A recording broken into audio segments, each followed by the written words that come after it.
Hai guys, welcome back to Real Talk Live. Malam ini akan ngomongin Narcissistic Personality Disorder sama psychiatrist namanya Dr. Jimmy Ardian.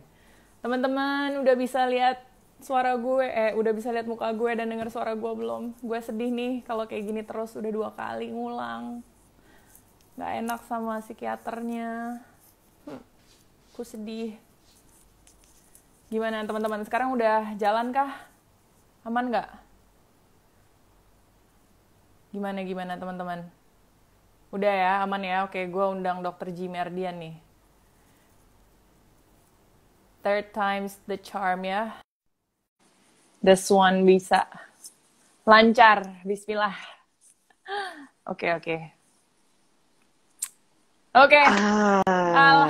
Aman nih. Alhamdulillah kayaknya ini aman nih. Gila, third time's the charm lah, Dok. Gue tahu lu pakai IndiHome pasti kan ya. Enggak, jangan nyebut merek, enggak, tapi ya? Enggak. Jangan menutup potensi-potensi. Anyway, oke. Teman-teman, maaf banget diulang lagi. Dokternya juga maaf ngulang lagi. Jadi malam ini kita akan ngomongin tentang Narcissistic Personality Disorder. Dan karena udah aman, komennya gue matiin aja deh. Tapi nggak apa-apa deh, nanti gue takut suara gue ngilang lagi. Ya udah. Kelihatan nanti ya. Oke. Ulang lagi deh dok, maaf ya, perkenalan diri lagi, Dr. Jimmy Ardian ini siapa dan kenapa terkenal di Twitter. Buat teman-teman yang belum kenal, nama saya Dr. Jimmy Ardian, spesialis kedokteran jiwa dari Siloam Hospital Bogor. Kerjaan sehari-hari saya jadi psikiater, artinya ya cuma duduk, dengerin orang, apa keluhannya, sesekali merespon, sesekali ngasih obat, tapi nggak selalu. Di tengah waktu-waktu nungguin orang cerita, kadang-kadang kan nggak langsung tuh klien-klien. Nggak langsung dari satu selesai langsung yang lain datang tuh kadang nggak. Kadang biasa tuh orang Indonesia kan suka macet telat gitu. Jadi di sela-sela waktunya saya nge-tweet. Twitter adalah hiburan saya, makanya rame di Twitter. Kalau Instagram nggak tahu, gue ngerasa gue ngerasa malu gitu kalau muka kelihatan begini. Jadi nggak terlalu sering deh post foto muka. Gue lebih suka post foto muka sekarang pas pakai masker. Pas pakai masker nggak kelihatan. Oke, tuh ada yang tiap hari nonton Doc Jim tuh deh. Waduh, terima kasih. Oke. Nah, jadi sebelum kita mulai, bedanya psikolog dan psikiater itu apakah dokter? Karena masih banyak yang masih rancu ya. Mungkin mereka mengira bahwa dua itu adalah profesi yang sama. Iya. Psikolog psikiater beda teman-teman. Jangan disama-samain. Bukan berarti sama-sama mengatasi kejiwaan terus sama mengatasi gangguan kejiwaan, tapi beda sudut pandangnya. Kalau psikologi kan S1-nya dari S1 psikologi. Itu sudut pandangnya adalah perspektif kejiwaan. Bagaimana tumbuh kembang, bagaimana pola asuh, bagaimana proses pikir, perasaan itu saling berinteraksi satu sama lain.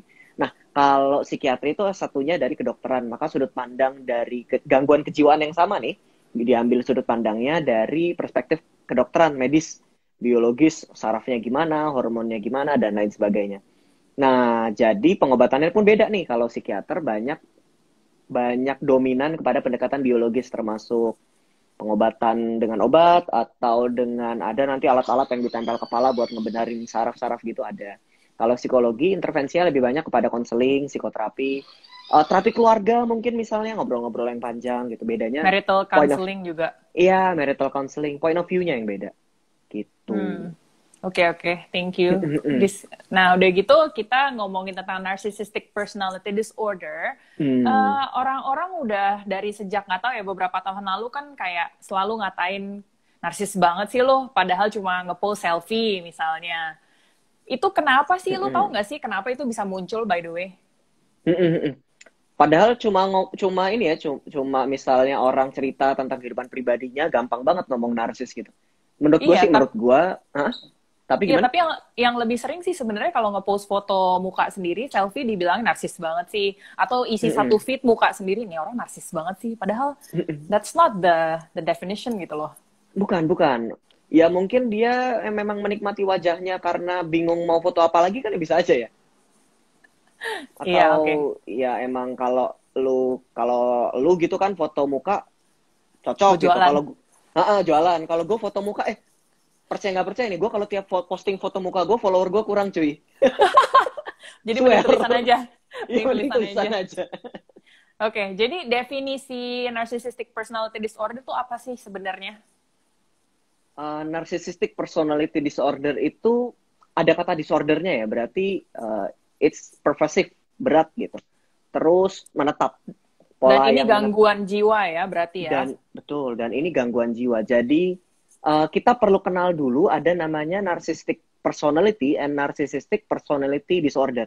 It's okay to be narcissistic personality titik titik, nggak ada disordernya. Itu boleh-boleh aja dan nggak ada masalah. Tapi kalau udah ada kata disorder di belakangnya, nah itu udah gangguan jiwa. Nah, yang khas dari narcissistic personality disorder itu pola grandiosity.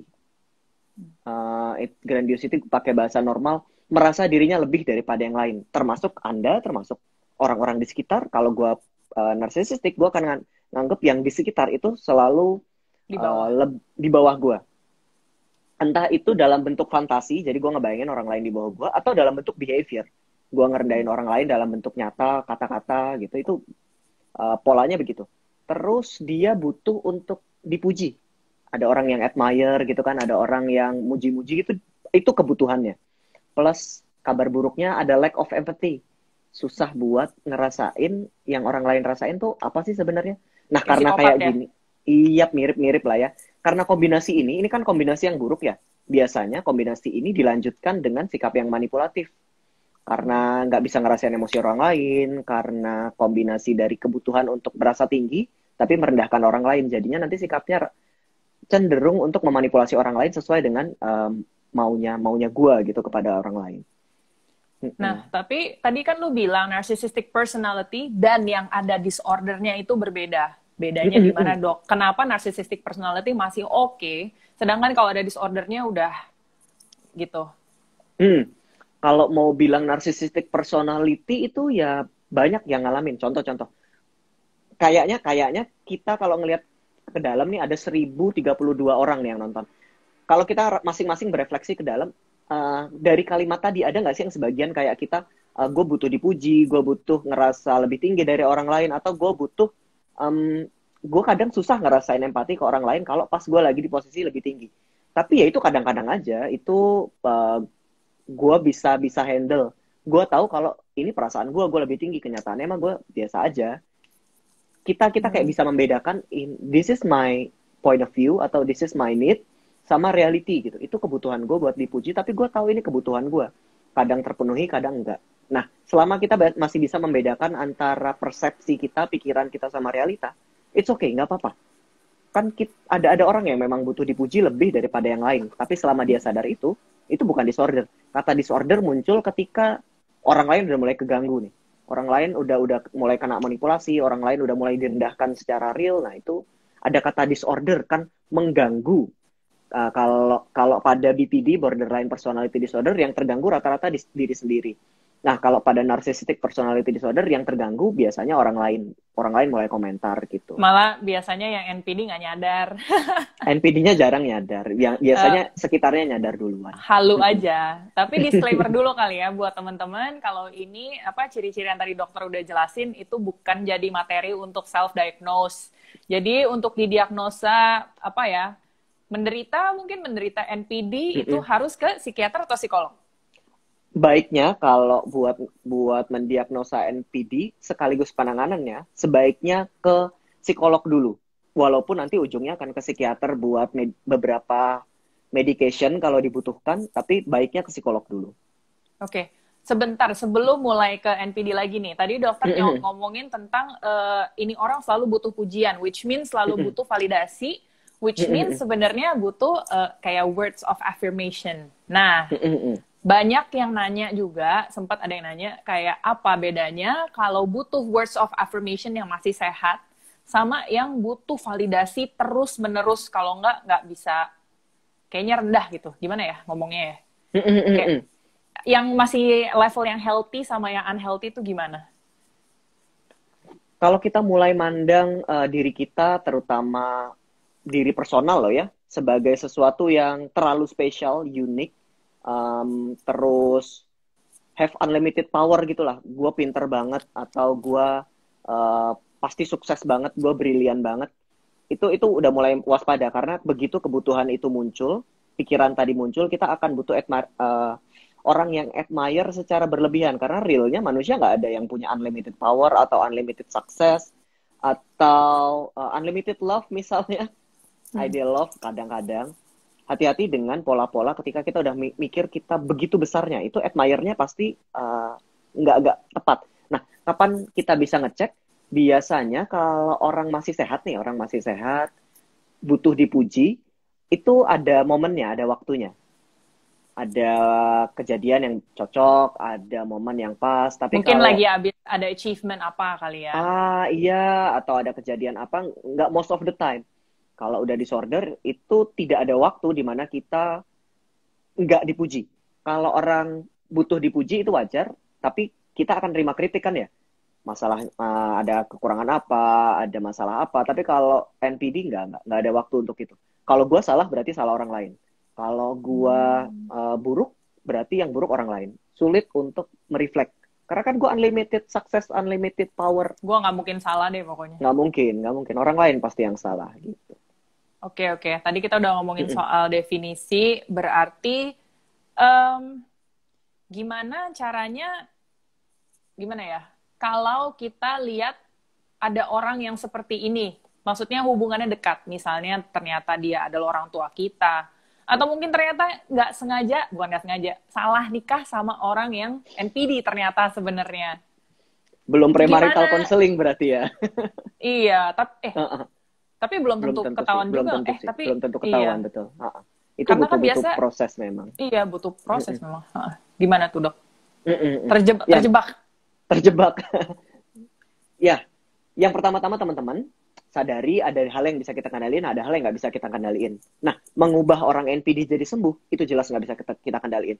Even psikolog aja ngerjainnya take months atau years bahkan untuk si NPD ini berubah. Um, jadi jangan berusaha ngubah, sadari kalau itu di luar kendali kita.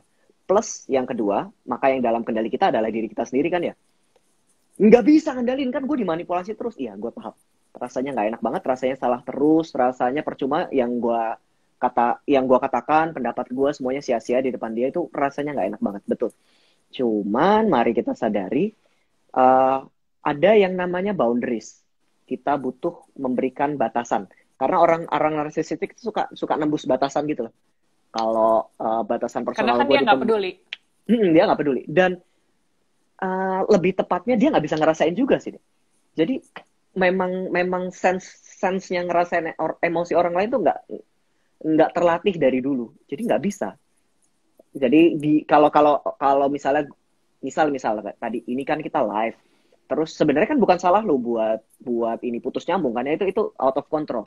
Tapi ada kayak kok nggak enak, kok merasa bersalah. Nah, rata-rata orang kan merasa kayak gitu. Nah, dalam konteks yang lebih dalam, kalau gue marah ke orang lain, kalau gue maki-maki orang lain, ketika momennya selesai, biasanya ada perasaan bersalah muncul. Pada NPD nggak muncul. Simply karena nggak muncul aja. Jadi dia akan sering menembus boundariesmu, akan sering nyuruh-nyuruh kamu, akan sering marah-marah sama kamu, tanpa perasaan bersalah selanjutnya. Nah, yang perlu kita tegaskan adalah kita jadi belajar kalau kita nggak punya boundaries, karena lama sama orang kayak gitu kan ya. Kita sering diterabas, makanya kita kayak nganggep itu normal. Nah, hari ini, mari kita ingat sama-sama kalau ada boundaries personal. Kalau kamu punya harga diri, kamu punya persepsi, kamu punya pikiran, yang semuanya punya batasan. Nggak semuanya bisa diterabas sama pasangan atau orang tua. Dan itu perlu diomongin, karena selain selain tidak peduli, NPD itu tepatnya tidak tahu. Makanya kita perlu ngasih tahu. Walaupun nanti itu rawan konflik ya, tapi tetap perlu ngasih tahu. Gue nggak suka kalau lo ngapain. Aku nggak suka kalau mama papa ngapain. Kalau misalnya Suka ngecek uh, handphone. iya ngecek handphone, atau misalnya kalau papa marah malah papa nyariin aku, usahakan aku yang marah gitu misalnya. Itu kita perlu perlu ngasih boundaries. Loh, kan mereka nggak sadar sama emosinya sendiri, seakan itu salah orang lain. Salah satu trik adalah kita perlu nanyain langsung.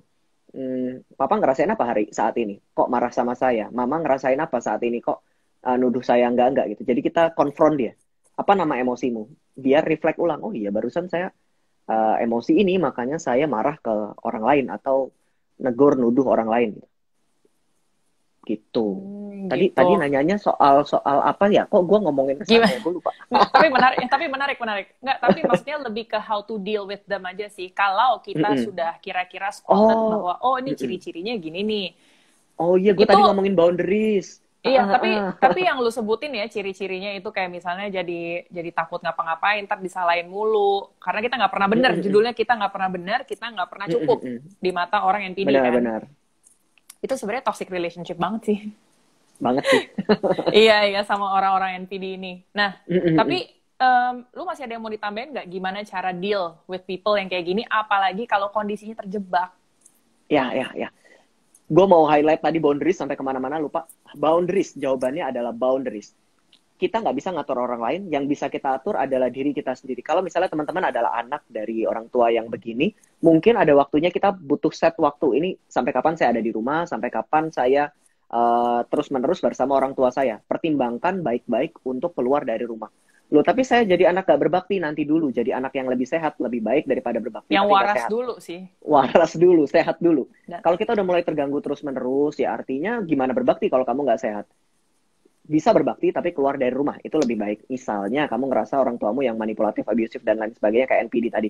Tapi kalau itu pasangan, nah ini lebih bisa dinegosiasikan lagi. Uh, do you really want to be with her atau him gitu? Yakin? Bisakah bertahan selama itu? Kecuali dia juga mau ikut evaluate bareng-bareng ya hubungannya ya. Maksudnya counseling bareng atau ke psychologist bareng. Itu mungkin bisa dipertimbangkan. Tapi kalau enggak, kamu bergerak sendirian, dia di luar kendalimu, dan dia mempersepsi kamu selalu salah, wah itu perlu mikir ulang tuh. Yakin nggak mau di sana terus? Kalau yakin mau di sana terus dan memilih menderita ya tanpa, pilihan. ya itu pilihan, nggak apa-apa. Tapi kalau kamu nggak yakin, mungkin bisa pilihan yang lain ya. Tapi kalau suami mungkin nggak segampang itu dok, apalagi ada anak gitu kan ya. Atau istri kayak gitu nggak segampang itu ya. Memang pilihannya nggak gampang. Uh, saya sih akan tetap nyaranin untuk counseling dulu ya, marital counseling ke psikologis, karena kadang orang NPD pun nggak sadar sama perilakunya. Begitu di tabrakan sama psikologis kan biasanya netral ya, jadi bisa lebih enak ngobrolnya. Tapi kalau misalnya nggak mau gimana? Suami saya tetap nggak mau atau istri saya tetap nggak mau, nah itu baru kita mikir ulang. Kalau dia nggak mau, berarti kemungkinan perubahan adalah hampir tidak ada. Nah, mau nggak bertahun-tahun sama kayak gini? Tapi kan demi anak-anak. Loh, masa mau anak-anak belajar menjadi narcissistic personality disorder juga kan? Enggak juga. Anak-anak juga menderita. Iya. Asumsi demi anak-anak tuh menurut gue sih berbahaya sih ya. Nggak Iya, ngelihat iya. the whole picture gitu.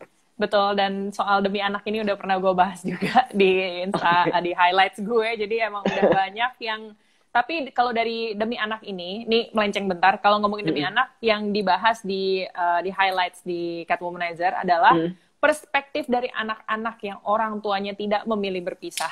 Mereka semua malah bilang, mendingan lu Mm-mm. semua cerai daripada mental gue yang gue mau bunuh diri tiap hari, kayak gitu. Jadi mungkin tadi kata dokter Jimmy, Mm-mm. mungkin bisa counseling dulu, pikirkan ulang, dan kalau memang kebetulan orang tua lu yang seperti itu, ada baiknya jaga jarak. Bukan putuskan hubungan, tapi jaga jarak. Bukan, Iya. bukan. Nah, dok, Mm-mm. tapi tadi balik lagi ngomongin soal NPD, sebenarnya secara kedokteran ada nggak sih penyebabnya? Mungkin Mm. dari chemical imbalance, atau memang secara genetik, atau genetiknya resesif, jadi dia sebenarnya cacat gitu. Oke. Sebenarnya kalau kita ngomongin genetically inherit gitu, iya dan enggak sih jawabannya. Kayak ciri kepribadian lain sebenarnya itu, gue ngambil contoh apa ya nih? Kayak diabetes mellitus, sakit gula.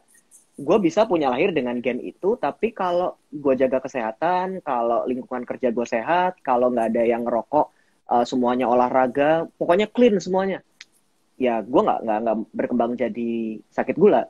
Tapi kalau misalnya gue punya potensi dan gue kebetulan makan sembarangan, tidur malam terus, olahraga kagak, ya pasti berkembang. Nah, si gangguan kepribadian ini sama. Kita punya potensinya, tapi apakah potensi ini berkembang menjadi disorder atau enggak, itu Ke-trigger lain apa soal. enggak? Iya, ke-trigger atau enggak. Dari pola asuh orang tua, nggak harus dari orang tua sih, dari trauma misalnya, atau dari, kan kadang pengasuh kan nggak langsung orang tua kan ya, kan ada kadang kalau di Indonesia kan keluarganya luas tuh, entahlah Pak D, Bude atau siapa, atau kakek nenek ngasuh, nah itu juga mungkin berpengaruh. Genetics iya, tapi pola asuh iya. Mana yang lebih dominan? Dua-duanya. Agak susah kalau dibilang mana yang dominan sih.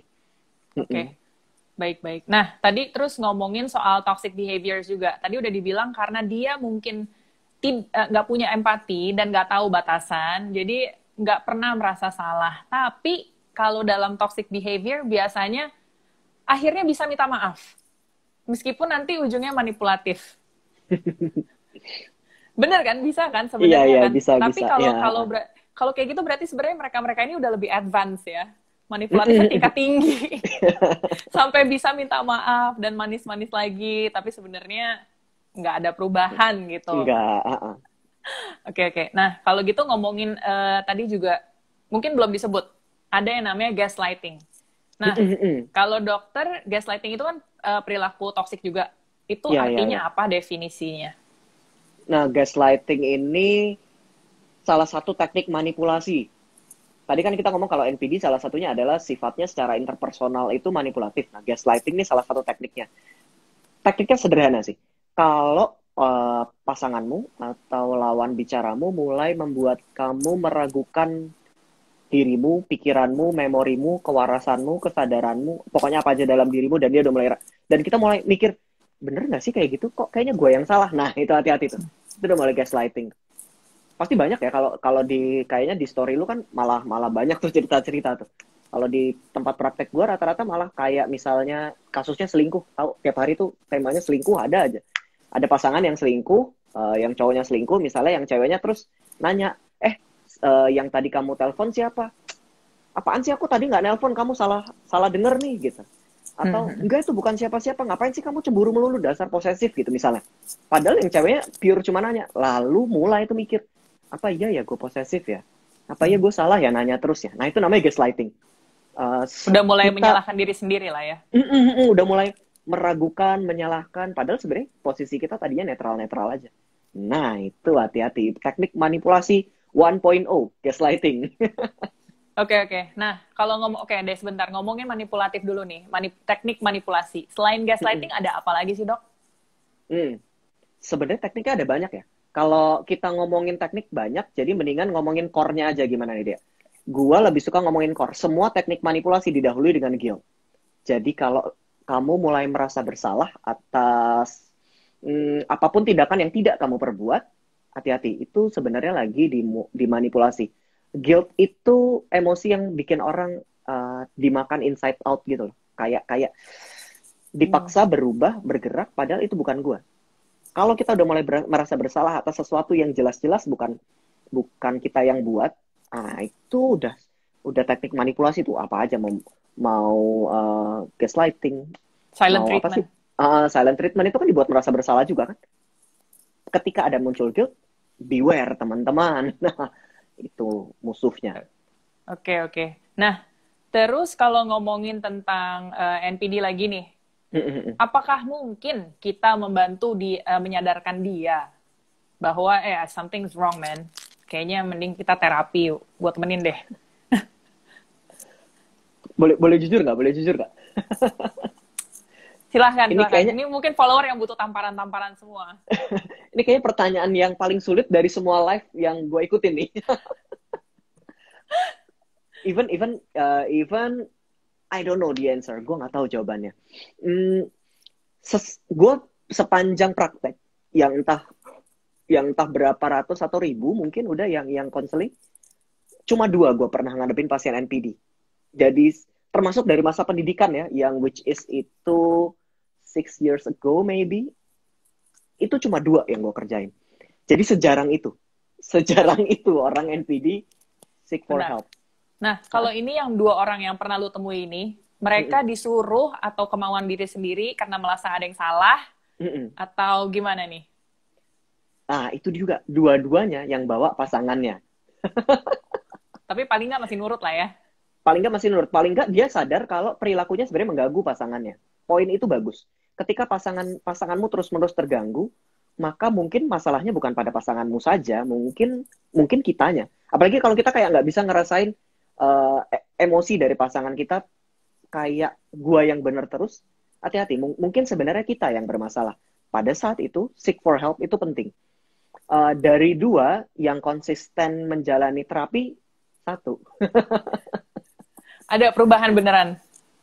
Kalau yang satu ada perubahan beneran. NPD itu ada dua nih penyebabnya. Bukan ada dua penyebabnya sih, ada dua alur yang beda yang mengakibatkan seseorang ngalamin NPD. Yang pertama adalah ketika gue emang beneran percaya kalau gue superior, unlimited success, power, dan lain sebagainya. Gue really believe sama itu. NPD yang satunya, Yang pertama halu lah pokoknya. yang pertama halu bener. Pokoknya yakinnya gitu. Yang kedua sebenarnya nggak kayak gitu. Yang kedua tuh punya trauma, punya ketakutan, punya rasa diri yang rendah, sehingga munculnya ke permukaan adalah gue pengen nutupin nih rasa takut ini. Malah jadi defense mechanism ya? Ya, defense. Gue kebetulan pasien yang kontrol rutin itu yang tipe pertama tadi.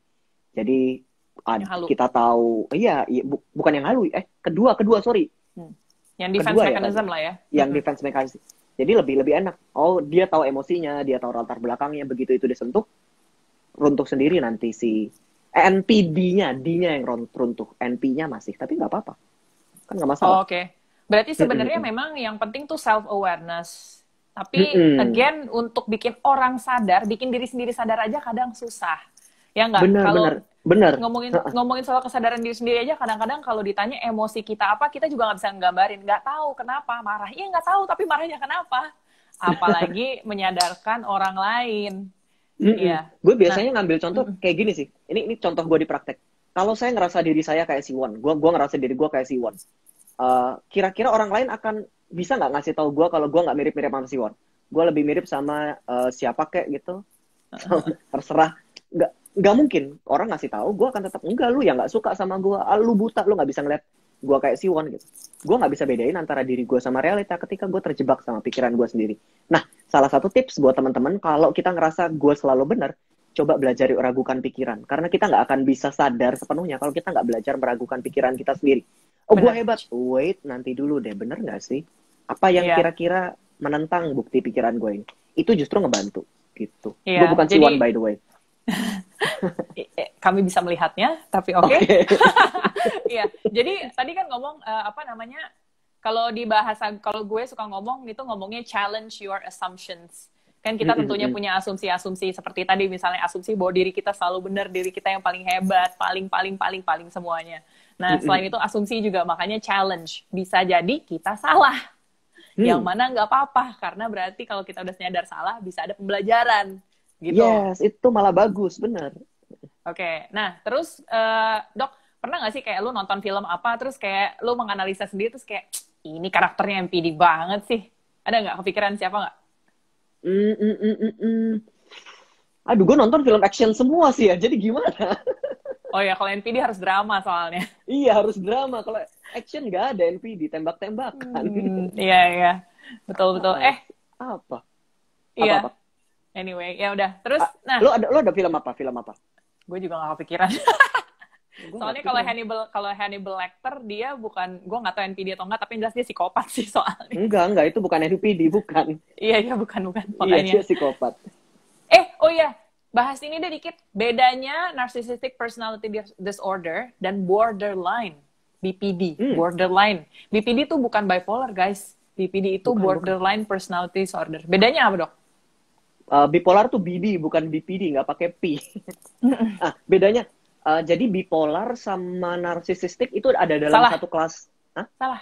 Borderline sama NPD. Gue ngomong bipolar tadi. Iya. Salah, lu salah. Gue pengen ngomongnya di borderline. Iya, BPD. BPD sama NPD. Tadi gue ngomong bipolar. Iya, BPD.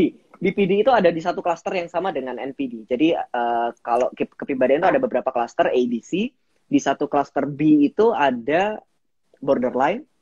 Bener kan ya borderline? Gue sampai hati-hati. Sama narcissistic. Itu satu klaster. Bedanya adalah kalau NPD itu punya sense of self yang tinggi banget.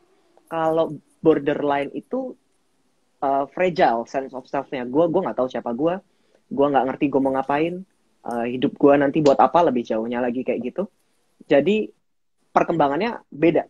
Kalau si narcissistic cenderung menyakiti merendahkan orang lain, kalau borderline cenderung menyakiti merendahkan diri sendiri. Bisa juga sih ke orang lain, cuma ke diri sendiri juga jadinya banyak. Suicidal tendency jauh lebih kuat pada borderline. Ada pola-pola yang khas. Kalau narsisistik polanya adalah manipulatif, kalau borderline polanya adalah splitting, benar salah, gua buruk, orang lain baik gitu. Atau sebaliknya, hitam Term- putih banget. Termasuk mood swings nggak sih kalau Mood, borderline? mood swings banget. Kalau pola pikirnya hitam putih, wajar mood swingsnya cepat. Kalau si borderline, mood swingsnya itu biasanya ada triggernya. Kalau bipolar lebih sering nggak ada triggernya. Kok jadi bipolar? Nggak apa-apa. Borderline, triggernya ada, tapi cepat. Jadi kalau pagi bisa beda banget nanti sama siang, bisa beda banget sama malam gitu. Itu melelahkan banget borderline. Kalau narsisistik nggak mood swings. Orang yang mood swing di dekat narsisistik. Iyalah dibilang salah mulu.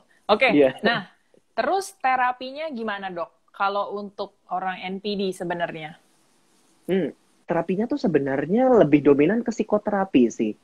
Psikoterapi tuh kita mulai belajar memahami diri ke dalam. Itu kan tadi gue sadar gue bukan Siwon aja takes time ya, apalagi mengubah. Nah, kurang lebih sama. Kita diajarin mengenali diri sendiri, memahami di mana flow-nya, cara pikir, cara merasa, terus memperbaiki itu. Cuma ngakuin itu kan susah. Makanya butuh pihak ketiga. Nggak bisa kalau sendirian. Trust me, nggak bisa kalau sendirian.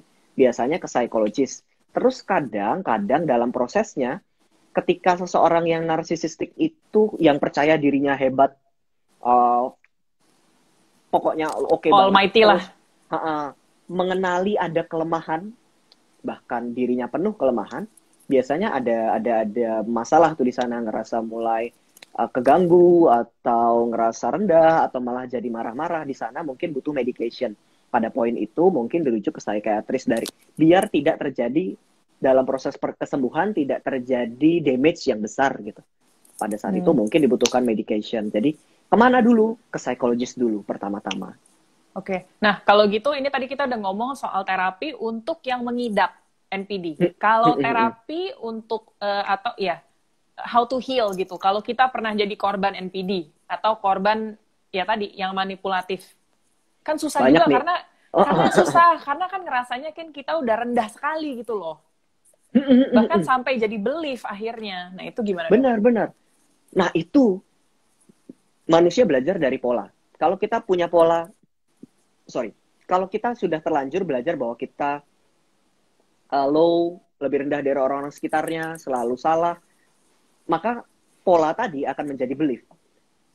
Apa yang kita pelajari bisa di-relearn atau di-unlearn. Unlearn, ya. Yeah. Cuman untuk melakukan itu kita butuh secara sadar mengusahakan di mana kelirunya kita. Kalau gue sih biasanya untuk pertama-tama gue akan boost dulu untuk self-esteem sama self-worth. Kita perlu belajar dulu bahwa sebelum lu sama dia atau sebelum lu jadian, kontak atau apapun sama dia, lu pernah lo jadi baik-baik aja. Lu pernah punya hobi, lu pernah senang, lu pernah percaya sama diri lu. Ketemu sama dia, terus jadi begini. It means bukan lu yang salah, tapi hubungannya yang salah. Maka kembali dulu kayak gitu. Apa yang dulu lu percaya tentang diri lu? Apa dulu yang bermakna buat lu ketika lu lakuin? Dulu misalnya suka keluar sama temen, suka hiking, atau suka sepedaan, begitu ketemu pasangan dilarang semua. Oh nggak boleh, teman-temanmu jahat, dan lain sebagainya. Terus kita ngerasa rendah, dan lain sebagainya. Kembalilah ke aktivitas yang dulu ngebuat kita ngerasa meaningful. Kembali ke teman-teman lu. Yang paling penting kembali ke teman-teman bukan untuk aktivitasnya, tapi kembali kita connect, terhubung sama orang yang bisa appreciate kita, yang nggak cuma nyala-nyalain, nggak yang cuma manipulatif. Jadi kembalilah ke teman-temanmu, sekalipun biasanya ada rasa bersalah juga tuh kalau udah mulai keluar dari toxic relationship atau NPD gitu. Tapi kan gue selama ini ninggalin mereka, tapi kan berarti gue cuma ada maunya doang. Nah itu sisa-sisa dari low self, guilt-nya. Kita masih belum sadar kalau itu sisa rasa sakit. Nggak, connect lagi, terhubung. Nanti ketika kita udah sehat, kita akan ngelihat, oh ternyata proses pikir kemarin itu irasional. Kembali terhubung juga dengan aktivitas, kembali terhubung dengan dirimu. Self-esteem, self-worth yang dulu pernah kita punya sebelum connect sama siapapun itu. Mantan suami, mantan istri, terserah. Nah, ngomong-ngomong soal guilt lagi nih. Seru banget kalau ngomongin guilt. Nah, kalau ngomongin guilt, selain ke diri sendiri, bisa juga dalam bentuk misalnya, tapi kasihan kalau ninggalin dia nggak ada siapa-siapa lagi. Ya. Maksudnya cuma gue yang bisa nih, kayaknya gue sayang banget gitu. Gimana tuh? Cuma gue yang sayang sama dia. Siapa tahu dengan gue sayang dia bisa berubah gitu kan? Gila tuh banyak banget itu. Lu capek gak sih ngasih tahu orang? Capek banget. The thing is, guys, we cannot love someone into changing them. Gak bisa, itu mesti Nggak dari bisa. dirinya sendiri. Nggak bisa. Nah, terus tadi kalau ngomongin, itu kan ngomongin guilt. Wah, tapi kalau orang tua udah susah sih ya, karena kan Orang mungkin dari tua kecil susah. kita seperti diperlakukan seperti itu. Sulit sadar sih ya, Konteksnya kecuali teman-teman ya. betul. Teman-teman lebih bisa. Kalau konteksnya orang tua memang selama ini saran gue selalu ini pisah, karena nggak bisa diapa-apain. Apalagi misalnya orang tua kita usianya berapa sih, paling paling muda 50 gitu. Berarti mereka 50 tahun dalam pola itu. Ya. Siapa bisa ngubah? Iya, iya. Susah, iya. Satu lagi deh, Dok. Nah, tadi ngomongin guilt. Ada juga banyak yang akhirnya nanya karena pasangannya manipulatif sekali. Jadi ada dua pertanyaan ini. Yang pertama, dia mau putus. Tapi selalu alasannya, nanti kalau kamu putusin aku bunuh diri. Aku akan self-harm. Bukannya cuma ngomong, mungkin malah sudah self-harm. Tapi kalau kamu ninggalin, gue loncat nih. Iya. Yang kedua, begitu juga. Tapi, jadi konteks kalau yang pertama ini si cowoknya yang mau bunuh diri. Kalau yang kedua, ceweknya yang begini. Dan akhirnya ini mengganggu hubungan baru. Mengganggu hubungan baru si mantan gitu loh. Oh, jadi udah putus nih ceritanya nih? Iya, yang kedua ini, yang si cowoknya ini udah putus. Yang kedua udah putus, tapi udah punya hubungan baru nih. Cowoknya udah punya hubungan baru. Tapi cowoknya tetap balik ke ceweknya karena nanti kalau putus banget, dia bunuh diri. Dia udah bilang. Jadi mengganggu hubungan yang baru. Pada intinya, gimana tuh caranya kalau kita berada di situasi seakan-akan terjebak dengan pasangan yang mau bunuh diri? Kalau kita ninggalin dia.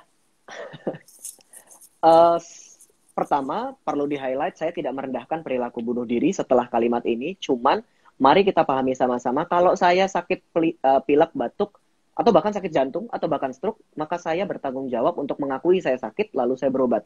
Nggak bisa gue batuk pilek terus berharap orang lain yang ngobatin. Nggak bisa.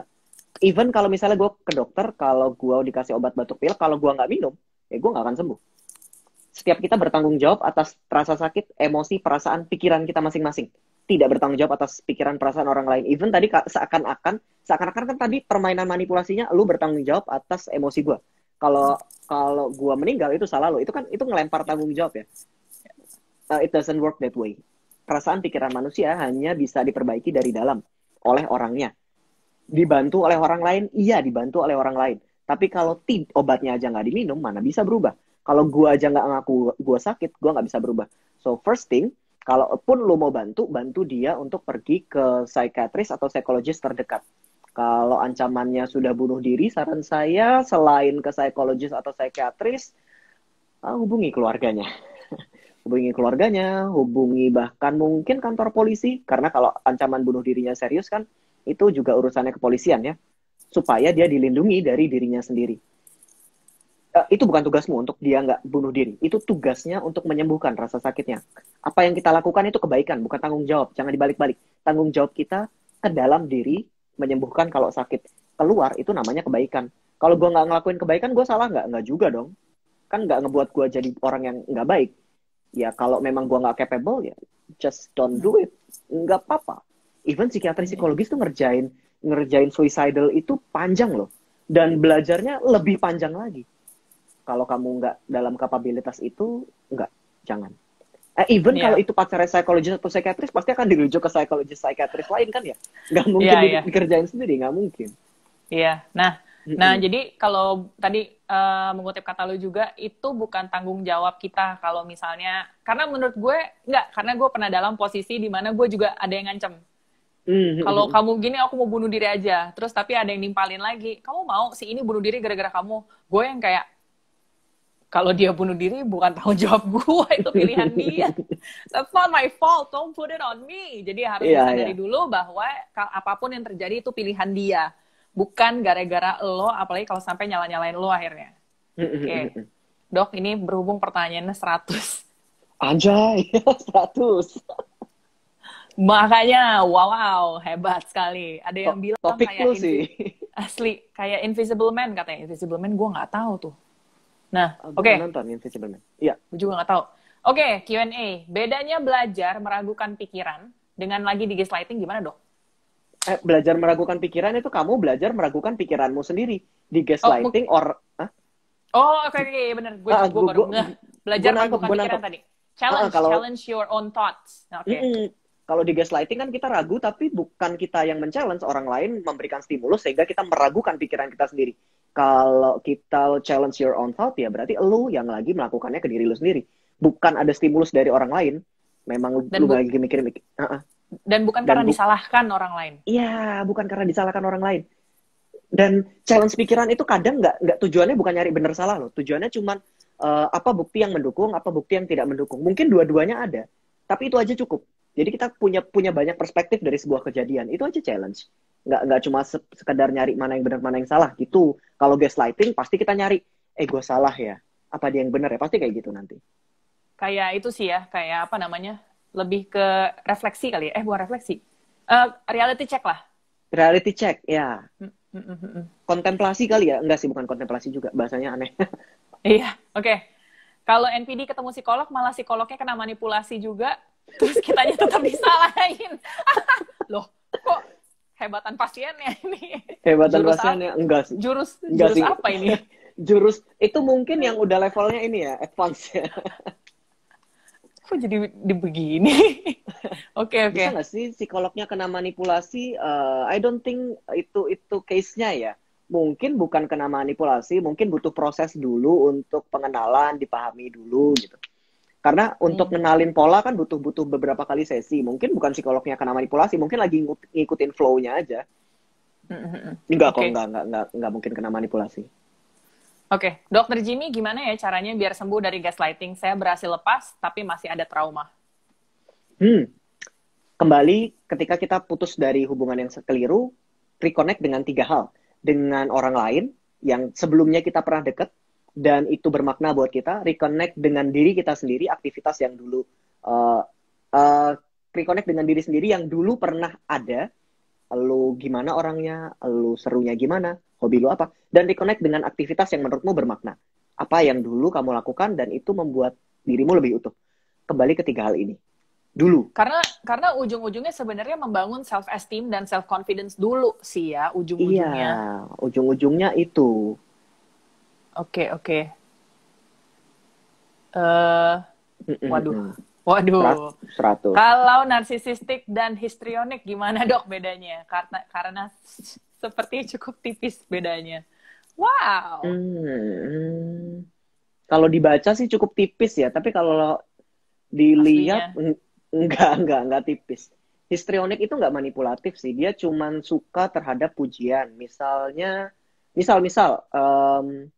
gue suka pakai baju yang bagus banget, suka misalnya gue nge-gym otot gue besar, gue suka memamerkan itu, gue suka dipuji tentang hal itu bukan narsisistik, bisa aja histrionik, cuman suka aja dipuji, tapi nggak pakai manipulatif, nggak menganggap diri sendiri lebih, nggak menganggap orang lain lebih rendah, nggak juga, cuman ya suka aja dipuji, suka jadi center of attention istilahnya, jadi pusat perhatian.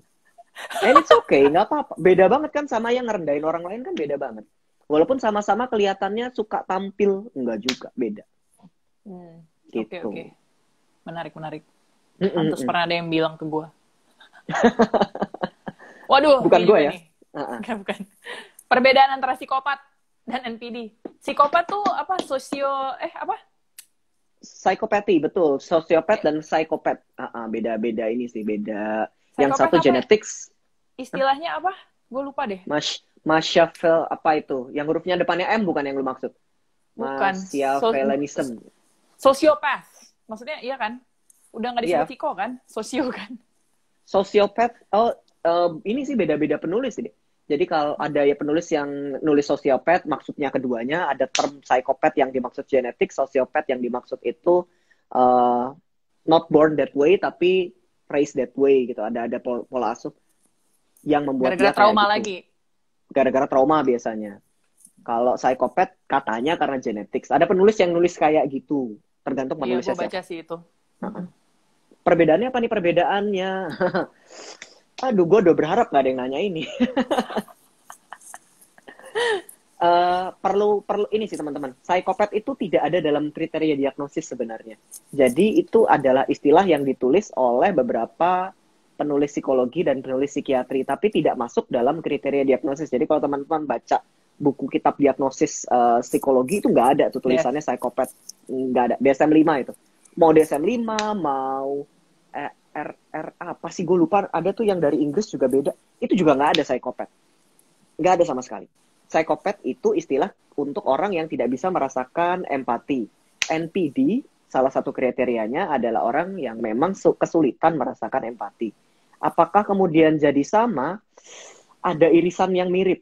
Cuma kita nggak bisa bilang, oh berarti NPD psikopat. Nggak bisa, karena psikopat lebih cenderung kepada kecenderungan genetik. Orang nggak bisa ngerasain emosi orang lain, sehingga dia berperilaku menurut apa yang persepsinya saja. Kalau NPD memang sulit, tapi ada muatan-muatan lain, terutama grandiose. Yang khas pada NPD adalah grandiose, yang ngerasa diri sendiri lebih. Psikopat tidak ngerasa diri sendiri lebih. Psikopat hanya tidak mampu merasakan empati. Jadi ada beda karakteristik. Cuman gitu deh, ada irisan. Jadi tolong jangan disamakan ya. Serem gue ngomongnya. Oke. Pada orang dengan NPD selalu butuh spotlight. Apakah NPD juga selalu menjaga image baik pada dirinya? Pencitraan maksudnya. Pencitraan. Gue pernah ketemu orang yang manipulasinya itu misalnya, gue ngerjain X nih. Gue ngerjain X, tapi dia ngambil tulisan gue atau karya gue buat nama dia dan diganti namanya gitu. Itu plagiat lah. Tapi memang dasarnya NPD, jadi gitu ternyata. Iya, butuh spotlight, dan kadang dia jaga image bahkan dengan mengambil hak orang lain. Bisa jadi. Ya karena harus membuktikan dirinya tadi kan. Betul, harus membuktikan bahwa dirinya yang lebih baik daripada orang lain. Wah, ini menarik. Apakah orang dengan NPD bisa benar-benar mencintai seseorang? Wadaw, karena udah telanjur baper nih misalnya.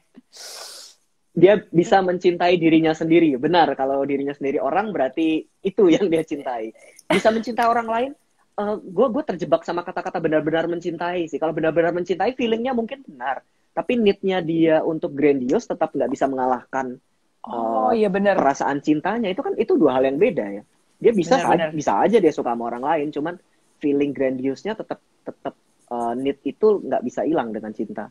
Mungkin karena dianggapnya ya gue sayang sama dia karena dia bisa ngomporin ego gue atau bisa membuat gue terlihat jauh lebih baik gitu. Bisa jadi. Waduh, menarik sekali. Menarik pertanyaannya. Wow, menarik banget. Ini menarik banget. Gimana dengan tipe narcissistic covert yang tidak menggunakan grandiosity untuk memanipulasi tapi using sadness? Yang tadi dong, yang bunuh diri, bukan yang kayak ngancem-ngancem gitu? Iya, yang ngancem-ngancem kayak gitu. Nggak gimana-gimana, sadar aja kalau lagi dimanipulasi. Ayo keluar dari sana. Bisa aja manipulasi, tapi itu kalau menurut kriteria diagnosis sih mungkin bukan narsisistik ya. Mungkin tetap perilaku manipulatif behavior. Ya, sama. Jawabannya keluar dari sana. Tapi mungkin bukan narsisistik. Mungkin. Wah, ini juga ajaib nih pertanyaannya. Mantanku MMPI tes dengan inconclusive dok. Mungkin dia memanipulasi jawabannya. Bisa ada hubungannya nggak dengan NPD? MMPI itu apa sih? MMPI itu Minnesota Multiphasic Personality Inventory ya gitulah. Jadi dia menggabungkan 5 tes alat ukur kepribadian jadi satu. Buat biasanya tes-tes kepribadian gitulah. Kalau hasilnya inkonklusif, maka jawabannya dia inkonklusif. Jelas tidak konsisten, berbohong misalnya. Paling sering itu. Cuman gue nggak bisa bilang kalau itu NPD. Karena biasanya orang yang, misal gini, gue mau tes untuk tes CPNS atau tes kepala daerah gitu. Kan pasti ada kecenderungan buat gue ngebaik-baikin jawaban kan ya. Nah, itu yang bikin inkonklusif. Realitanya apa, gue nulis apa, itu pasti kelihatannya inkonklusif. Tapi belum tentu dia NPD. Yang jelas dia bohong pada saat ngerjain tes. Lagian, ini yang lebih menarik.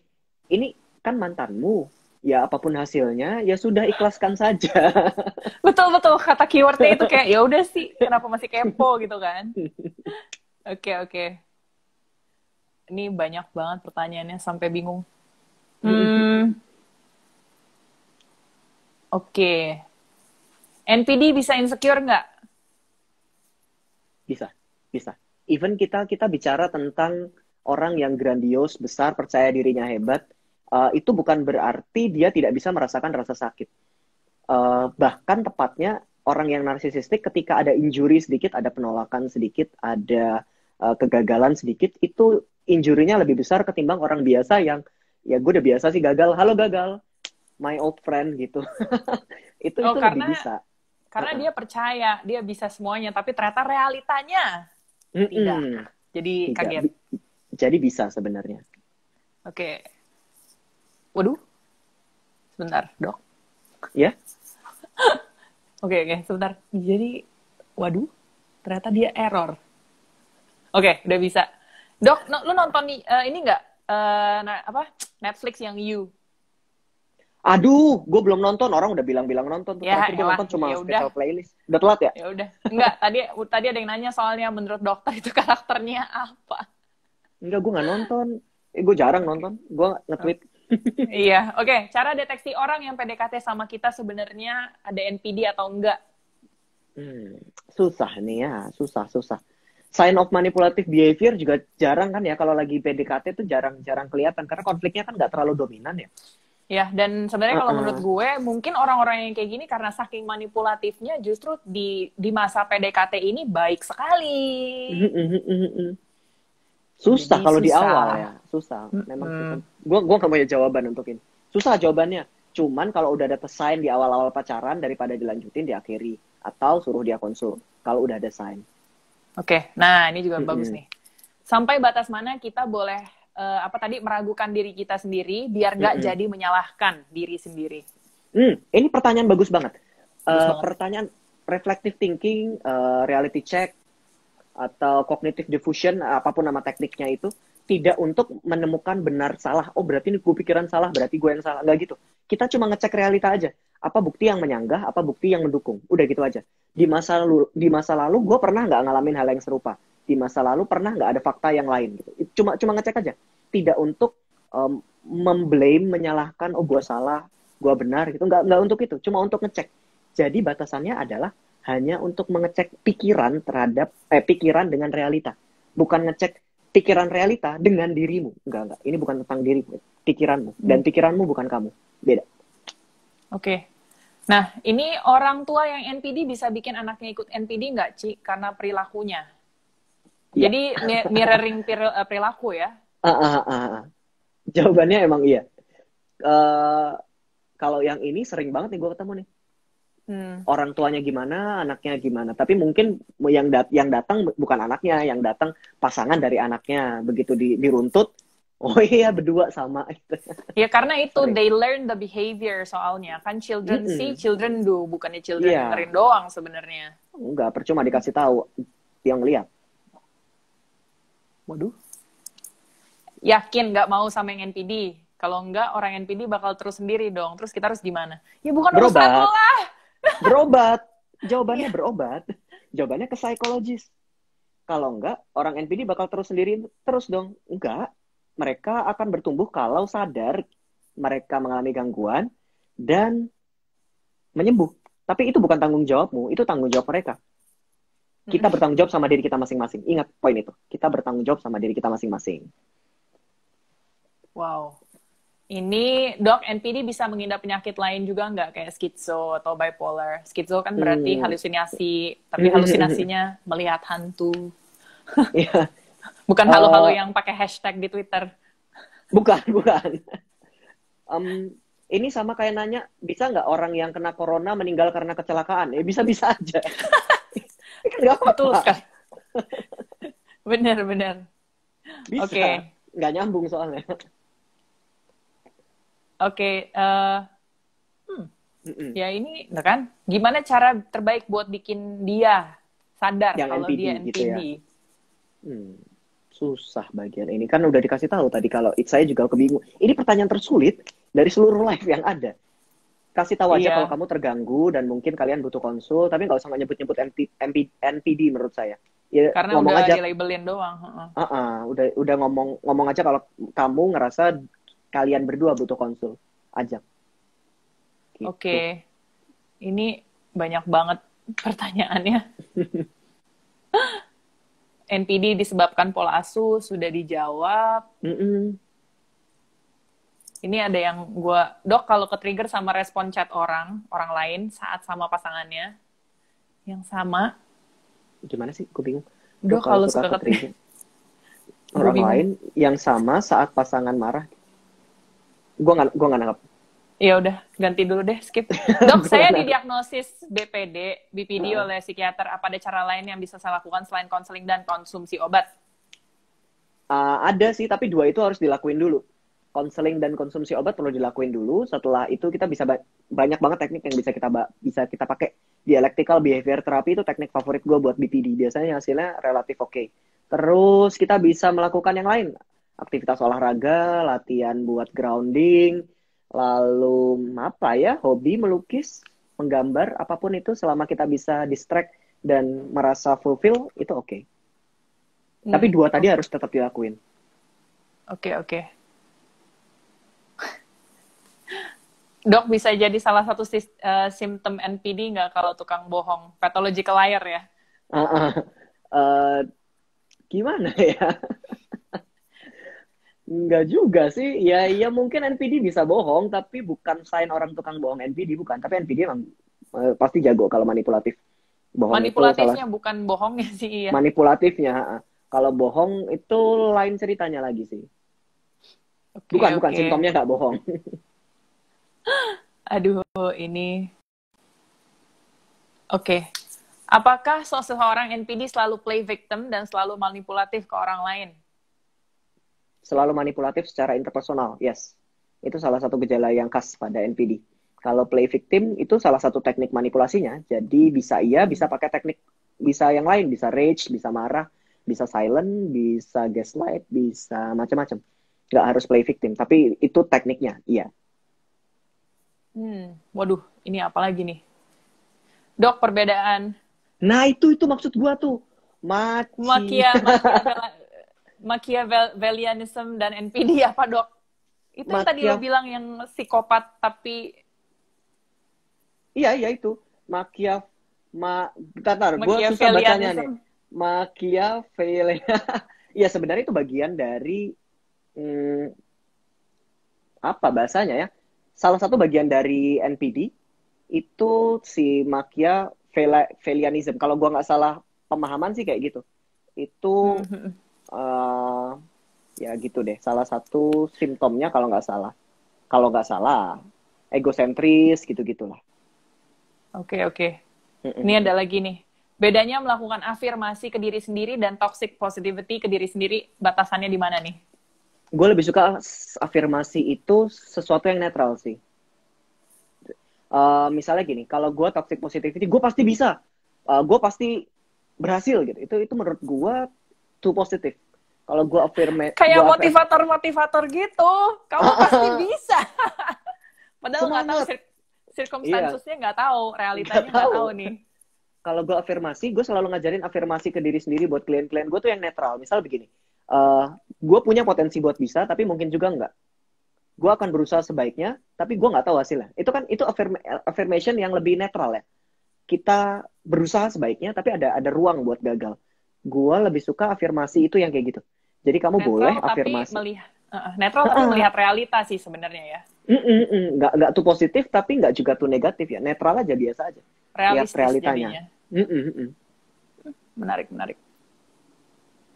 Waduh, apalagi nih? Bedanya NPD dengan antisocial personality disorder. Wow, bukan. Beda banget.